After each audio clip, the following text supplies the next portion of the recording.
Assalamualaikum warahmatullahi wabarakatuh dan selamat siang teman-teman semua. Kembali lagi bersama kami di Communication Media Center Podcast Profesional dan Entrepreneur Voice. Teman-teman sekalian, penting banget bagi kita semua mahasiswa di Makassar untuk mengetahui seperti apa sih kegiatan akademik yang kita harus jalani sebagai mahasiswa. Dan pada podcast kali ini spesial banget karena kita langsung kedatangan Bapak Ade Eka Permana SE sebagai Section Head of BAA, di mana Bapak ini adalah seseorang yang penting banget dalam mengkoordinir mahasiswa mulai dari awal masuk sebagai mahasiswa sampai lulus. Seperti apa sih BAA tersebut? Sebelum itu, mari kita menyapa dulu kepada Bapak Ade. Halo Pak. Halo, oke. Bagaimana kabarnya? Baik. Luar biasa. Luar biasa ya siang ini ya. Terima kasih Bapak ya udah mau bergabung sama kami di podcast kali ini. It's my pleasure. Iya Pak. Bapak Ade boleh deh jelasin sebagai teman-teman, buat teman-teman tuh pengen tahu apa sih sebenarnya BAA dan fungsi utama yang harusnya mahasiswa tuh tahu BAA seperti apa Pak? Oke, BAA itu adalah sebuah departemen yang mempersiapkan kegiatan akademik mulai dari mahasiswa masuk saat mereka melakukan registrasi ulang. Kemudian mereka menjalani kuliah di mana BAA akan membantu untuk penjadwalan kuliahnya. Kemudian pada saat nanti mereka ujian juga kita yang akan membantu untuk menyusun jadwal ujian sampai dengan pengelolaan nilainya, sehingga nilainya itu nggak bocor kemana-mana, soalnya itu pun juga nggak akan bocor kemana-mana gitu ya. Jadi memang banyak hal yang dilakukan sampai dengan nanti mahasiswa lulus. Jadi sampai dengan wisuda pun kita yang akan membantu untuk proses administrasi akademik ini. Yes. Jadi tidak hanya mengkoordinir secara pribadi ya, tapi ketika mahasiswa memiliki keluhan akademisi, perginya ke BAA juga ya? Boleh silakan. Sepertinya Keisha pernah. Iya, saya pernah. Kemarin tuh ada satu masalah, e-learn tuh nggak bisa diakses sama perangkat saya, mulai dari handphone, laptopku juga nggak bisa ngakses e-learn. Makanya saya tiba-tiba ke BAA dan disuruh ngisi form yang ada di UC Student. Dan nggak lama ya, sehari ya, setelah 24 jam ya kerjanya langsung bisa luar biasa banget memang BAA ya. Jadi buat teman-teman mahasiswa di Makassar tuh, kalau misalnya ada kendala atau akademik atau yang menyangkut fasilitas kampus tuh boleh langsung ke BAA. Yes, betul sekali teman-teman. Jadi kalau misalkan teman-teman ada yang ingin konsultasi atau bertanya tentang akademik maupun hal yang lain, itu bisa datang ke Academic Support di lantai 2 di depannya library. Jadi memang disupport oleh BAA ya Pak. Yes. Selanjutnya tuh BAA itu Pak seperti apa sih tugas-tugas utamanya selain tadi misalnya mengkoordinir, ada tugas lain mungkin yang kayak dari pembentukan organisasi mahasiswa atau macam-macam, atau memang cuma mengkoordinir administrasi mahasiswa dari awal hingga akhir perkuliahan Pak? Iya, jadi kalau dari BAA ini kita memang fokusnya di administrasi akademik ya, di antaranya mungkin yang mengeluarkan transkrip akademik. Jadi transkrip akademik memang teman-teman bisa cek sendiri di UC Student. Tapi kalau kalian butuh validasi, itu yang mengeluarkan hanya dari BAA. Jadi validasi itu berupa apa? Berupa tanda tangan pejabat dan stempel dari kampus gitu ya. Kalau kalian yang download dari UC Student, itu pasti kosongan aja tuh, nggak ada kop dan lain-lain, nggak ada stempel dan lain-lain. Jadi fungsinya dari situ. Kemudian yang lain lagi juga sekarang ini kan kita lagi menyelenggarakan yang namanya MBKM buat teman-teman angkatan pertama, kakak tinggalnya Keisha mungkin saat ini sudah mulai melakukan persiapan MBKM. Nah, salah satunya kita juga membantu persiapan MBKM tersebut. Gitu. Jadi MBKM itu programnya BAA. MBKM itu sebenarnya program pemerintah ya, Merdeka Belajar Kampus Merdeka. Namun di UC Makassar itu BAA juga bertugas untuk membantu menyelenggarakan proses pelaksanaan MBKM-nya kan. MBKM ada banyak nih, ada 8 kegiatan ya, mulai dari pertukaran pelajar, kemudian magang, ada yang ISMA juga yang teman-teman mungkin tahu ya, kemudian ada wirausaha merdeka dan lain-lain. Itu banyak sekali dan kita yang akan bantu. Jadi kalau misalkan teman-teman ada kesulitan, misalkan mau apply di perusahaan magang gitu ya, kemudian seperti apa prosedurnya, bisa kontak BAA ya Pak. Misalnya kayak mau masuk, tadi saya kayak mau magang di Apple Foundation, jadi semua cerita ke BAA. Apple Foundation, yes, kita bisa bantu ya. Untuk saat ini memang ada di BAA, tapi nextnya mungkin Keisha bisa langsung ke Prodi IMT karena nantinya Apple Foundation akan masuk. Oh iya, akan mengenai juga yes, betul sekali. Bapak tadi sempat singgung juga ya masalah administrasi yang terjadi yang dan harusnya mahasiswa penuhi ketika berkuliah di UC, Pak. Ada beberapa syarat administrasi apa sih yang mahasiswa harus penuhi untuk misalnya naik semester atau mungkin menjadi lulus di perkuliahan ini, Pak? Oke, syarat-syaratnya. Good question, Keisha. Jadi sebagai mahasiswa memang kalian harus aktif masuk ke kelas karena tingkat kehadiran kalian itu akan berpengaruh pada Kenaikan semester. selain kenaikan semester berpengaruh pada ini keikutsertaan kalian di ujian akhir semester atau di tempat kita disebut ALP ya, Assessment of Learning Performance. Jadi syaratnya adalah mahasiswa harus hadir minimal 75% dari jumlah kehadiran total selama satu semester. Kalau satu semester itu kan ada 16 pertemuan, satu pertemuannya kan untuk ujian ya, jadi ada 15. Minimal kalian harus hadir setidak-tidaknya adalah 12 pertemuan. Jadi itu paling minim.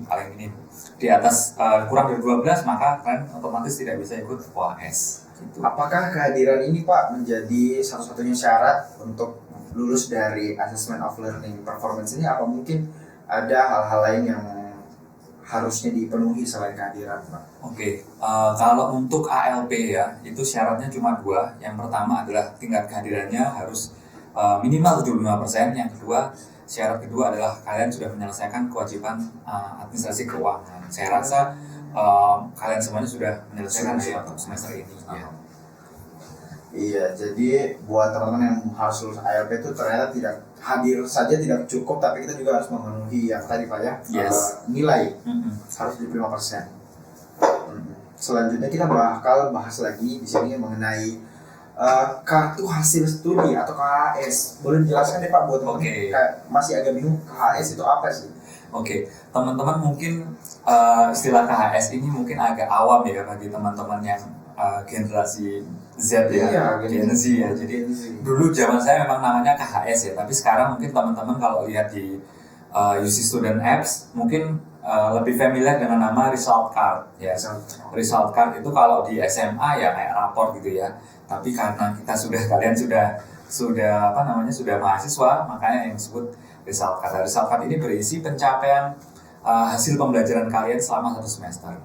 Hasilnya berupa apa? Nanti hasilnya berupa indeks prestasi semester dan indeks prestasi kumulatif. Indeks prestasi semester berarti nilai yang kalian dapat di semester tersebut. Kalau indeks prestasi kumulatif itu adalah nilai yang kalian kumpulkan dari semester 1 sampai dengan semester saat ini kalian berjalan. Jadi di rata-rata. Dirata-ratain ya, buat menentukan IPK mungkin pada Yes. saat akhir perkuliahan. Nah, indeks prestasi semester itu berpengaruh pada jumlah mata kuliah yang kalian bisa ambil di semester berikutnya. Contoh kalau misalkan indeks prestasinya di bawah 3 ya, 3,00, itu ya maksimal dia hanya bisa mengambil 18 SKS. Antara 3,01 sampai dengan 3,50 itu kalian bisa ambil 21 SKS. Di atas 3,51 kalian bisa ambil semester maksimal 24 SKS. 24 SKS. Yes. Jadi nggak semua SKS bisa diambil ya, kecuali memenuhi nilai dari hasil. Betul. Result card tadi ya, Pak? Yes. Result card. Soalnya kita bakal bahas lagi nih yang harusnya teman-teman UC Makassar tahu ya mengenai course survey. Kenapa sih course survey ini penting, Pak? Boleh dijelaskan deh? Iya, teman-teman mungkin sebentar lagi. Oh ya, Keisha kapan ujian? Aku ujiannya kan minggu depan, week 16. Week 16. Jadi memang minggu-minggu ini mungkin banyak banget, sibuk banget ya mahasiswa sekarang tuh teman-temanku pada nggak bisa kesini soalnya ngerjain ALP, bikin video apa segala macem. Jadi memang dituntut untuk bisa membagi waktu dan manajemen time itu harus kencang banget ya, Pak.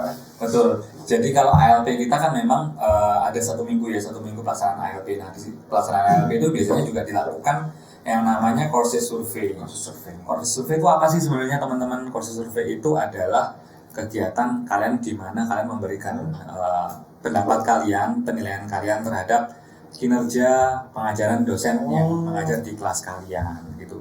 Dan itu confidential, teman-teman. Jadi apa yang kalian sudah isi itu nggak akan ketahuan siapa yang isi gitu. Jadi gitu. Yes, jadi kalian misalkan mau mengisi saya sama dosen ini dosen ini suka bercanda Pak, jadinya suka Iya.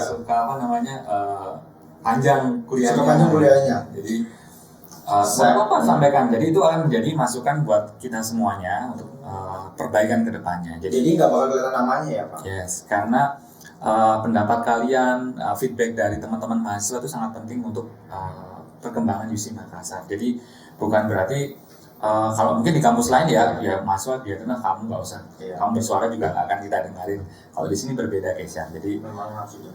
yes, betul sekali. Jadi saya kemarin tuh ada cerita sama teman-teman saya pas ngisiin ke survei. Kita kalau misalnya ada pertanyaan yang agak sensitif, jawabnya tuh yang seadanya, kayak takut, soalnya kita nganggap dosennya kayak gini ya, padahal takut dosennya tuh nggak gini. Padahal kan kita harusnya disuruh secara jujur secara objektif, betul sekali. Kalau mungkin nggak terjadi seperti ini, tapi mungkin secara pribadi saya rasain dosen ini gini ya, gitu. Jadi diungkapin di situ ya Pak. Nggak apa-apa ya, itu akan menjadi satu masukan yang baik. Satu untuk pengembangan dosennya sendiri, yang kedua adalah untuk secara pembelajaran supaya ada peningkatan gitu ya. Jadi feel free teman-teman, itu bisa kalian manfaatkan karena tadi saya bilang bahwa ini confidential, jadi nggak akan muncul nama kalian, siapa yang mengisi, siapa yang ngasih nilai jelek, siapa yang ngasih nilai bagus gitu ya. Jadi memang usahakan mengisi dengan seobjektif mungkin. Selain bermanfaat bagi dosen, apa sih manfaat bagi mahasiswa ini course survey ini sebenarnya Pak? Course survey ya, ini hubungannya sama ALP ya teman-teman. Biasanya kalau ALP ini teman-teman sudah mulai galau nih, aku dapat berapa ya ALP ini ya. Nah, teman-teman yang belum mengisi survei itu kalian nggak akan bisa lihat nilai kalian. Yes, jadi nilai kalian akan terkunci dulu sampai kalian mengisi survei tersebut. Makanya kalian diminta untuk mengisi survei tersebut supaya yang galau-galau, yang dumba-dumba itu bisa segera melihat nilainya. Gitu. Tapi memang itu jangka pendek ya guys ya. Kalau jangka panjangnya memang untuk perbaikan pembelajaran. Jadi mahasiswa juga merasakan, ternyata dari hasil survei kemarin saya ngasih opini seperti ini, ternyata semester depan ada perbaikan loh dari pembelajarannya. Entah itu dari materinya, entah itu dari dosennya, entah itu dari kualitas pembelajarannya gitu ya. Selain hal-hal yang saya nanyain tadi mengenai update informasi akademik, mungkin Bapak ada nggak sih yang mau dijelaskan kepada mahasiswa mengenai mungkin ada hal atau yang kebanyakan mahasiswa belum tahu dari BAA? Oke, yang belum sempat ditanyakan tadi. Oke, yang mungkin teman-teman perlu tahu ya, sekarang ini kita banyak menggunakan transaksi secara elektronik ya. Arti untuk setiap request, misalkan request surat, kemudian request transkrip, itu kalian tidak perlu lagi datang ke BAA untuk ngomong sebenarnya. Ya kalau misalkan kalian mau say hi, it's okay. Ya, tapi kalian bisa memanfaatkan Ciputra Education Digital Experience ya, CEDX ya. Jadi kalian bisa masuk ke sana, kalian bisa request surat, kalian bisa request transkrip, dan itu kita punya standarnya. Jadi kalau surat itu kita harus sudah kita layani maksimal 3 hari setelah request. Jadi teman-teman juga boleh menilai kita, misalkan kalian komplain juga bisa ya. Setelah 3 hari kok belum diterbitkan suratnya, itu kita sangat welcome. Tapi biasanya kita memang stick to the rule ya. Jadi kita memang sebelum 3 hari harusnya sudah terdeliver semua. Tapi sangat nggak apa-apa ya kalau misalnya kita langsung mau ke BAA. Kayak saya kemarin lupa, harusnya tuh saya chat ke WhatsApp aja gitu ya. Nggak apa-apa. Jadi ada layanan 2 macam teman-teman, layanan yang melalui WhatsApp ya, dan layanan yang langsung. Kalau layanan langsung mungkin waktunya jam 8 pagi sampai jam 4 sore ya. Jadi selama itu teman-teman bisa hadir di sana untuk melakukan konsultasi atau nanya-nanya. Jadi bukan hanya terkait BAA. Kalau misalkan mau menanyakan atau meminta bukti pembayaran, itu bisa juga ke sana, nanti kita bantu untuk panggilkan dari bagian finance. Begitu banyak yang fungsi BAA. Yes. Jadi termasuk teman-teman yang suka bikin event. Nah, ini orang anak-anak kom biasanya kan suka bikin event nih. Iya lah, ini ALP-nya pun bikin event. Nah, ini biasanya kalau bikin event itu kan butuh tuh peralatan untuk booking ruangan. Nah, booking ruangan bisa dibantu sama BAA untuk pinjam alat-alat perlengkapan untuk event, itu bisa ke property management. Lewatnya tetap di academic support, jadi kita bisa bantu di sana. Tapi bisa lewat online Pak? Kalau untuk peminjaman ruangan itu kita perlu tanda tangan dari PIC kegiatan. Jadi misalkan kalian anak kom, PIC-nya tentu saja Bu Novika ya. Iya. Kalau misalkan kegiatan lain ya silakan PIC-nya yang perlu tanda tangan supaya mengetahui bahwa kalian ada kegiatan ini di tanggal berapa, di ruangan mana gitu. Kalau untuk kegiatan peminjaman barang-barang perlengkapan itu memang harus datang langsung ke BA untuk mengisi form. Yes. Begitu banyak ya informasi mengenai akademik yang BAA bisa lakukan dan difasilitasi untuk seluruh mahasiswa. Kita lanjut lagi nih Pak ke topik kedua yang lagi banyak dibicarain yang menjadi ketakutan seluruh mahasiswa ya. Semester antara atau biasa dikenal dengan semester pendek Pak. Ya. Seperti apa sih sebenarnya semester antara itu Pak? Geisha ada yang nanya dia atau enggak? Alhamdulillah puji Tuhan sampai sekarang tuh belum ada. Wah, mantap. Absen abu-abu pun ya nggak ada sih kayaknya. Oh, ya. Ada 1-2 tapi aku nggak tahu. Kemarin pas Lebaran ya, pas karena Lebaran April apa Mei itu, saya pulang duluan karena pikirnya online kan. Pas saya online udah dikendari online, absen saya abu-abu, bingung. Oke. Jadi teman-teman, saya sampaikan juga ya karena kasusnya geser seperti ini. Kalau yang ada salah absen gitu ya, mungkin dosennya lupa atau gimana atau belum dirubah, silakan teman-teman bisa konfirmasi ke BAA, nanti kita bisa bantu menyesuaikan. Tapi harus ada bukti ininya ya, bukti yang jelas ya, yang valid ya. Contoh misalkan, Pak saya sakit, ada surat dokternya, tapi sama dosennya masih dianggap tidak masuk. Itu kalian bisa bawa ke BAA untuk kita bisa validasi. Gimana ya, saya kemarin tuh gak ada bukti bahwa saya ikut online karena saya nggak screenshot juga. Nah, next time pastikan Keisha, kamu bisa screenshot bahwa kamu mengikuti kelas online tersebut. Atau kalau kamu misalkan langsung di hari H, ingat kamu bisa kontak dosennya. Iya. Untuk Pak, tadi saya hadir tapi absennya masih belum disesuaikan. Oke. Back to the topic, kita bakal membahas lagi semester antara. Semester antara ya. Begitu banyak teman-teman gue ya yang risau, stres karena absennya udah melebihi 7 abu-abunya dan dia terpaksa mengikuti semester antara dan nggak bisa mengikuti ini apa tadi ALP. Oke, semester antara itu kalau dulu namanya semester pendek ya teman-teman. Semester antara itu dilakukan cuma sekitar 8 minggu. Tapi tetap jumlah pertemuan perkuliahannya adalah 16 kali pertemuan sama seperti reguler. Tapi dalam 1 minggu kalau kalian jadwalnya 1 kali, itu mereka 2 kali dalam 1 minggu. Jadi misalkan mata kuliah bisnis manajemen, kalau yang reguler kan 1 minggu sekali ya. Maka di semester pendek ini atau semester antara ini 1 minggu itu bisa diisi 2 kali mata kuliah tersebut. Jadi syaratnya untuk mengikuti semester antara ini sebenarnya adalah 1, mahasiswa harus aktif di semester sebelumnya. Nggak boleh yang kalau cuti ya harus aktif dulu di semester ini baru bisa mengikuti semester antara ya. Kemudian yang kedua adalah semester antara ini hanya dikhususkan untuk mengambil mata kuliah yang mengulang. Artinya mengulangnya di nilai D dan E ya. Di atas D maka kalian bisa mengulang di semester reguler.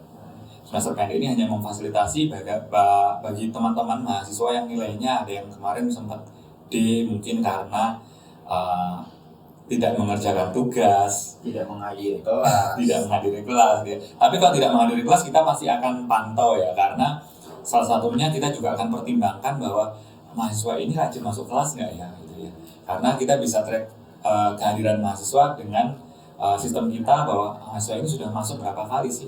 Jangan-jangan dia nggak lulus karena dia nggak pernah masuk gitu ya, atau dia sering bolos gitu ya. Jadi kita akan pertimbangkan itu juga. Jadi make sure teman-teman sering-seringlah masuk ke kelas ya, meskipun ya mungkin 1-2 kali terlambat, tapi usahakan masuk. Jangan terus nggak usah masuk lah, nanti kita masih ada jatah. Padahal sebenarnya itu bukan jatah ya teman-teman. Kalau saya boleh sampaikan, itu sebenarnya adalah privilege buat teman-teman bahwa kalian ada toleransi 3 kali tidak masuk. Itu benar, tapi tidak harus selamanya itu harus diambil, karena kan setiap pertemuan itu ada materi yang penting yang perlu kalian pahami, sehingga rugi juga kalau kalian nggak masuk gitu ya. Nah, kembali ke semester pendek, selain nilai D dan E tadi ya, mahasiswa itu hanya bisa mengambil maksimal 9 SKS.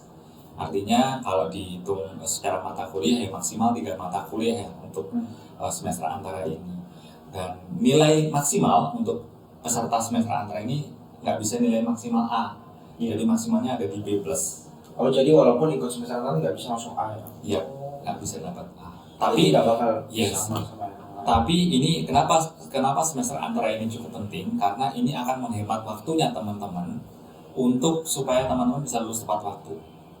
Karena kalau kalian mengambil di semester reguler, bisa jadi jumlah SKS kalian tidak mencukupi untuk mengambil semua mata kuliah yang kalian tidak lulus itu.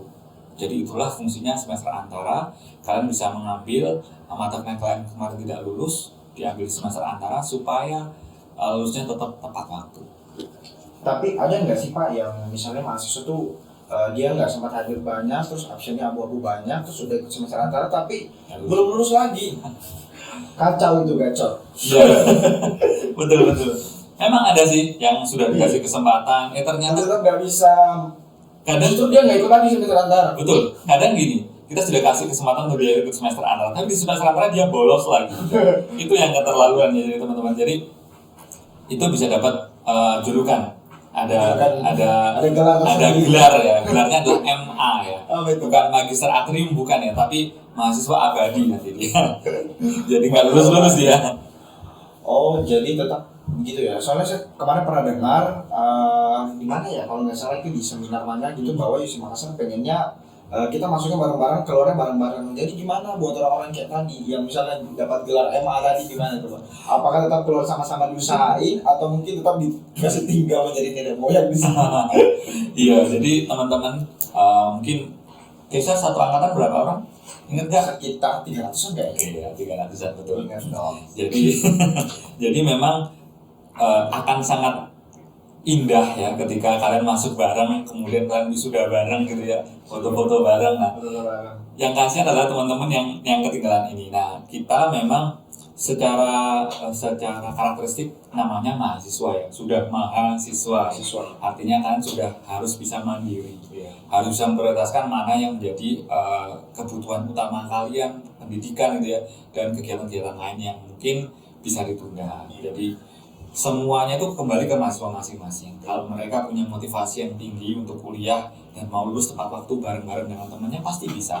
Tapi kalau misalkan ada yang sudah mulai tertinggal, kita bantu dengan semester antara tadi. Tapi dengan semester antara ini juga masih belum menjamin guys ya, karena kan kembali ke mahasiswa masing-masing ya. Dia bolos lagi kali apa gimana? Nah betul. Nah untuk itu kita ada batas studi maksimal.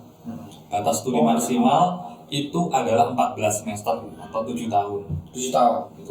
Itu sudah. Jadi nggak ada tuh mahasiswa yang kuliah 10 tahun, 8 tahun. Nggak ada. Karena di akhir semester ke-14 itu pasti pilihannya dua. Kamu pindah atau kita DO, drop out. Oh. Ya.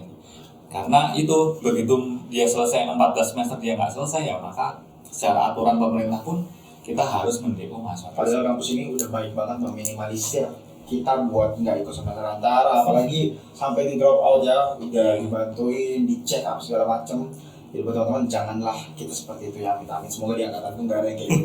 Ya semoga 300 masuk, 300 lulus bareng. Amin. Semoga 300 masuk lulus bareng. Tapi ya kayak gitulah, kita juga nggak tahu sebagai mahasiswa seperti apa nasibnya kita ke depannya. Oke, mungkin saya tambahin sedikit ya, terkait sama mungkin ada mahasiswa yang di tengah studinya mungkin sempat sakit gitu ya, kemudian dia harus dirawat gitu ya. Itu teman-teman bisa mengajukan untuk cuti akademik. Oke. Cuti akademik itu bisa setiap mahasiswa dapat jatah 2 semester untuk bisa ambil cuti akademik. Tapi cuti akademik ini tidak bisa diambil secara berturut-turut. Contoh Keisha, sekarang semester 2 ya, semester depan mau cuti. Oke, semester depan cuti, semester 3 bisa. Tapi semester 4-nya nggak boleh cuti, harus aktif lagi. Oh, jadi harus semester 5. Yes, boleh harus berturut-turut. Betul.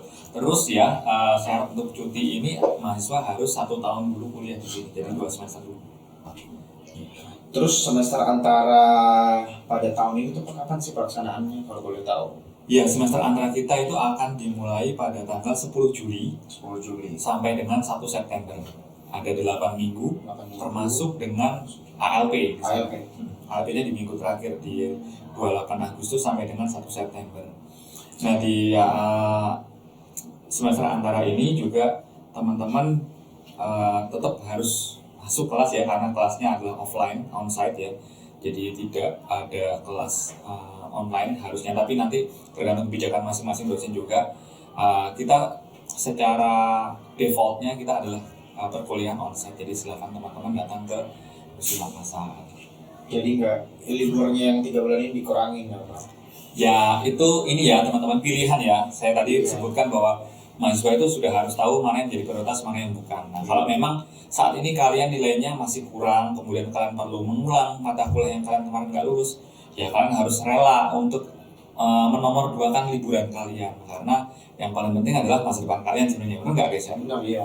Jadi itu yang harus kalian punya Tapi prioritas. Pak bisa nggak sih, bisa nggak sih kalau misalnya saya tuh amit-amit ya, tahun ini harus ikut semester antara, tapi saya udah misalnya ada janjian magang mungkin di satu perusahaan yang membuat saya nggak bisa ikut nih semester antara, nanti ikutnya tahun depan, bisa nggak? Bisa. Jadi semester antara ini akan dibuka setiap tahun antara semester gasal ke semester genap. Jadi kurang lebih ya di antara bulan Juli Agustus itu ya 2 bulan itu. Kurang lebihnya nanti bisa maju mundur tanggalnya menyesuaikan tanggal di tahun tersebut. Tapi kita akan buka untuk membantu teman-teman yang membutuhkan. Tapi itu teman-teman, jangan teman-teman kemudian merasa bahwa ada semester antara nggak apa-apa, semester reguler nggak lulus, karena itu tadi semester antara maksimal nilainya B+ loh teman-teman. Jadi teman-teman nggak bisa dapat A. Nah kalau di semester reguler kalian bisa dapat nilai maksimal A, harapannya bisa lulus nilai cum laude. Iya, jadi tergantung teman-teman, harusnya sih diprioritaskan semester antara ya daripada magang gitu ya Pak. Iya betul. Jadi kalau misalkan teman-teman merasa harus ada yang mengulang, manfaatkan semester antara ini untuk bisa mengulang mata kuliah yang kemarin tidak lulus. Dan ini ya teman-teman, jadi selain tadi yang syarat saya sebutkan sebelumnya, memang ada syarat jumlah minimal mahasiswa di dalam satu kelas. Kalau semester antara ini jumlah minimal mahasiswa dalam satu kelas adalah 5. Artinya di bawah 5 mahasiswa itu kelas tersebut tidak akan dibuka. Harus ikut tahun depan. Harus ikut tahun depan. Harus harga budget. Makanya kalian tuh harus hadir, rajin-rajin. Betul. Poinnya ada di situ, betul sekali. Itu walaupun kadang tidurnya malam banget, diusahain kalau masih bisa terbuka ini mata pergi kampus deh. Walaupun tidur lagi di kelas, tapi jangan dicontoh ya kalau kayak gitu. Ups. Ketahuan dong. Terus Pak, kalau misalnya dosenku nih ya, amit-amit nih ya, kembali lagi amit-amit, pokoknya diberi contoh ke saya aja deh. Misalnya dosen udah bilang, kamu nanti ikut semester pendek ya, soalnya absen udah gini. Apa sih langkah yang harus mahasiswa ambil? Apakah mungkin mereka tetap ikut aja kegiatan-kegiatan ngampus seperti perkuliahan dan juga ALP, atau mungkin dia di rumah aja dan menunggu waktu semester antara dimulai? Itu pertanyaan yang bagus juga, Keisha. Jadi pada saat semester reguler, tolong teman-teman itu dengarkan apa yang sudah disampaikan oleh dosen PA kalian. Dosen PA kalian sebenarnya adalah wakil atau gantinya orang tua kalian di kampus ya. Jadi mereka yang tahu, mereka yang bisa cek tingkat kehadiran kalian, mereka yang bisa ngasih bimbingan ke kalian, bisa ngasih rekomendasi bagaimana studi kalian gitu ya.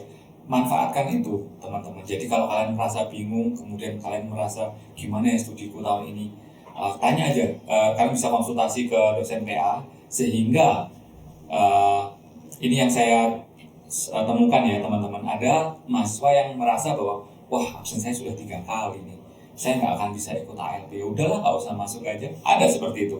Tapi itu adalah pilihan yang salah teman-teman. Sekali lagi itu adalah pilihan yang salah, karena apa? ALP itu maksimal bobotnya hanya 25% dari total nilai kalian ya, untuk di nilai akhir. Artinya masih ada 75% yang kalian bisa dapat di AFL 1, 2, 3, atau 4 kalau sampai 4 ya. Jadi kalian bisa kejar di situ. Jadi jangan menyerah dulu kalau mentang-mentang kalian sudah saya sudah 3 kali absen, saya nggak mungkin lah bisa ikut ALP. Jadi prinsipnya berbeda pada saat sekolah dulu ya teman-teman. Mungkin kalau sekolah dulu semua tergantung pada nilai akhir gitu ya, nilai ujian akhir gitu ya.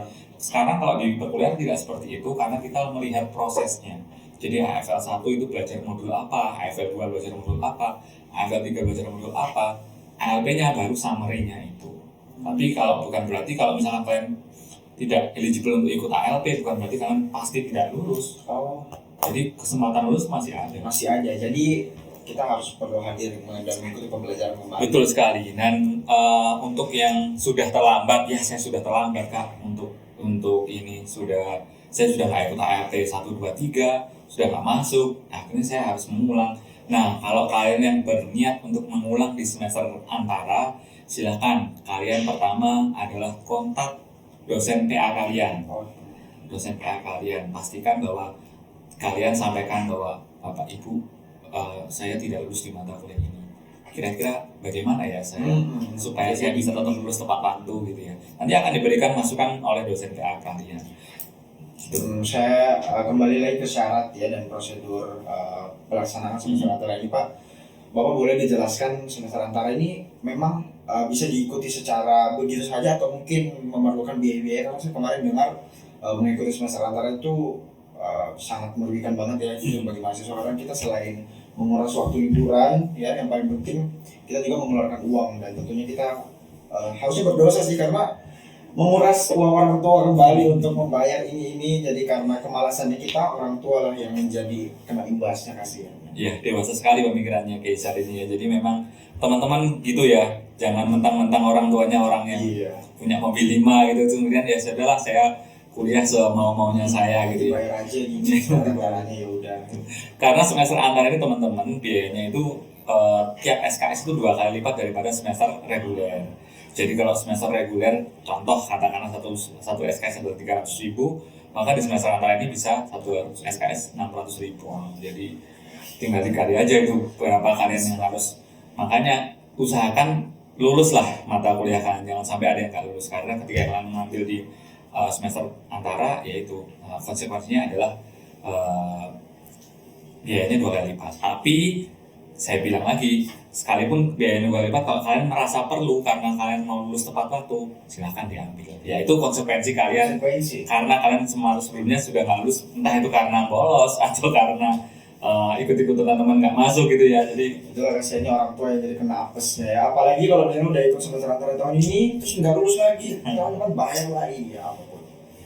Kembali lagi ke prosedur tadi Pak yang mengenai dosen PA. Dosen PA itu mau ngapain sih kira-kira kalau misalnya semester antara misalnya udah kamu udah ikut semester antara terus kita curhat ke dosen PA. Dosen PA bisa nggak kasih solusi biar buat anak-anak yang biayanya kurang mampu untuk membayar semester antara ini? Mungkin bisa di lobby sounding ke WA biar biayanya ini. Ada nggak sih yang seperti itu Pak? Kalau di sini nggak ada ya seperti itu ya. Jadi biayanya sudah ditetapkan di awal bahwa 2 kali dari semester reguler. Tapi mungkin setelah berkoordinasi setelah konsultasi dengan dosen PA, mungkin dosen PA bisa menyarankan bahwa kamu nggak perlu ngambil di semester antara, kamu bisa ngambil di semester reguler. Misalnya contoh seperti itu. Tapi setiap keputusan masih ada konsekuensinya ya teman-teman. Mungkin kalau kalian ngambil di semester reguler, bisa jadi kalian lulusnya bisa agak mundur, karena kan harusnya mata kuliah di semester itu yang kalian ambil, tapi kalian ambil di mata kuliah semester sebelumnya gitu ya. Jadi itu yang perlu kalian pastikan lagi. Jadi apa yang dikatakan Kaisar ini benar, bahwa kalian harus rajin masuk meskipun mata sulit Kebuka. Yang penting bisa bangun, bisa mandi langsung berangkat ke kampus gitu ya. Kalau perlu cuci aja. Datang deh. Ya, betul. Begitu solid ya memang semester antara ini menjadi ketakutan semua orang jujur. Itu pun orang yang rajin alkes sebenarnya takut Pak ikut semester antara, tapi ya saya juga bingung kenapa mereka gitu. Sebenarnya nggak perlu takut ya guys ya. Artinya gini, kalau kalian memang niatnya mau belajar, harusnya di semester reguler sama semester antara itu nggak ada bedanya. Cuma semester antara lebih padat aja. Kalau seminggu biasanya bertemu cuma 1 kali, ya ini pertemunya 2 kali dalam 1 minggu. Artinya kalau misalkan ada tugas di tiap minggunya ada tugas, berarti ya 1 minggu itu kalian ada 2 tugas gitu ya. Kalau misalkan ada tugas, jadi bedanya di situ. Itu sebenarnya melatih kedisiplinan teman-teman juga, karena dengan biasanya kalau ini ya, ini zaman-zaman kuliah biasanya ketika dikasih deadline minggu depan, ya kita ngerjainnya 1 hari sebelum deadline itu. Mayoritas kan seperti itu ya. Makanya dengan semester antara ini juga membantu teman-teman untuk melatih kedisiplinan. Misalnya dalam 2 hari sekali pasti ada deadline. Nah itu kan kalian harus bagaimana caranya mengejar itu. Jadi pokoknya benar-benar harus mengejar, dan manajemen time-nya harus lebih kencang lagi daripada semester reguler. Mungkin Bapak bisa sampai apa yang mau sampai mengenai semester antara ini, mungkin buat teman-teman yang belum tahu apa sih yang mau disampaikan. Oke, jadi kalau teman-teman, saya pastikan kembali lagi bahwa semester antara kita itu akan berlangsung mulai 10 Juli sampai dengan 1 September. Nah, sebelum perkuliahan semester antara itu dimulai, kalian harus melakukan KRS. KRS semester antara. KRS semester antaranya akan dimulai di tanggal 5 sampai 6 Juli. Oh, masih KRS-nya. Jadi KRS-nya 10 Juli. Wah, ya kuliahnya baru mulai tanggal 10 Juli. Jadi sebelum KRS pastikan dulu kalian juga sudah konsultasi dengan dosen PA ya, supaya kalian tidak salah mengambil langkah gitu ya. Jangan sampai teman-teman merasa bahwa saya harus ikut semester antara karena saya sudah nggak lulus mata kuliah. Padahal mungkin semester depan masih dibuka, atau mungkin dosen kalian menyarankan bahwa ya sebaiknya memang kamu ngambil semester antara karena semester depan itu kamu harus ngambil ini. Nah, itu yang tahu gambaran besarnya adalah dosen PA kalian. Itu kemudian setelah ngisi KRS ya tentu saja datang ya tiap hari di semester antara selama 2 bulan. Itu nggak lama kok dibandingkan 1 semester. Cuma ya memang komitmennya adalah kalian harus kehilangan waktu untuk liburan itu dan untuk kepentingan kalian mengejar ketertinggalan tersebut. Jadi 8 week ya pelaksanaannya. Wow, keren banget. Bapak dari tadi udah menjelaskan banyak sekali ya mengenai informasi akademik dan juga topik kedua kita tadi semester antara. Terima kasih ya Bapak. Kita udah di penghujung acara nih. Jadi buat teman-teman, buat materi-materi yang udah dipaparkan tadi, semoga bisa ditangkap dengan baik ya. Kita udah di penghujung acara Bapak. Saya ucapkan terima kasih. Semoga teman-teman yang mengikuti semester antara ini tetap semangat ya. Dan mengikuti semester antara dengan baik ya. Yes, betul sekali. Kita ucapkan terima kasih. Bye-bye. Bye-bye.